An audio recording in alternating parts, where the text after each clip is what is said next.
qiyinchilik o'tib ketadi. Bu hikoya oddiy yigit haqida. Ismi Shahzod. Ro'zan barakasini qarang. Hech kim ishonmagan. Chanqash. Paytlar ham bo'lgan. Yo'q a? Foyil. Somorga o'tib qanday ishtigan. Ko'chada katta bo'ldi, oddiy bo'laydi. Orzulari katta lekin yonida hech kim yo'q edi. Cho'ntagida pul yo'q, yuragida og'riq. Har kuni kurash hayot bilan to'g'ri. Tunlari uxlamasdi, o'ylardi ko'p. Nega men emas derdi ichidan sekin sokin. Ko'zida yosh lekin ko'rsatmasdi hech kimga, kuch topdi o'zidan, ishondi faqat o'ziga. Yiqildi, turdi, yana yiqildi. Lekin hech qachon taslim bo'lmadi.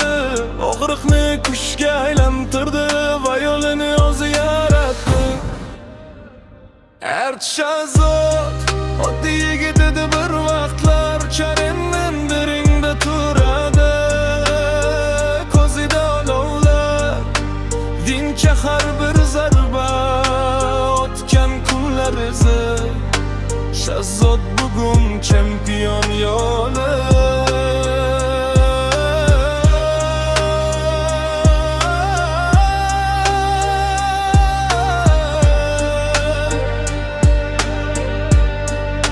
Shahzod bugun chempion.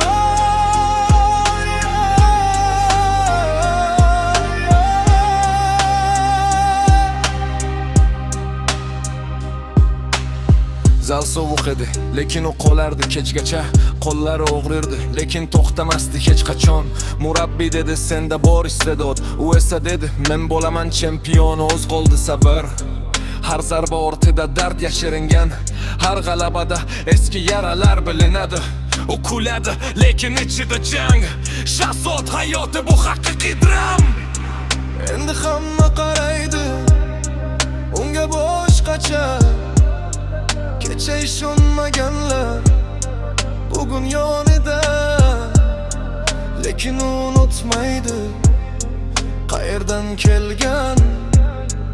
Oddiy yigit edi, hozir esa jangchi.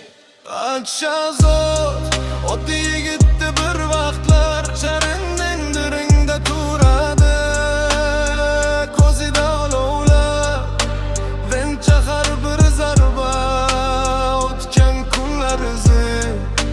Shahzod bugun chempion yo'li.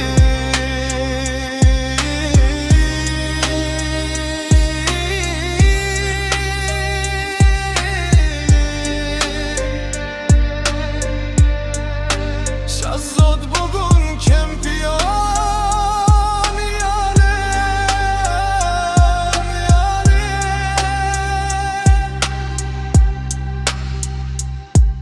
Bu shunchaki sport emas.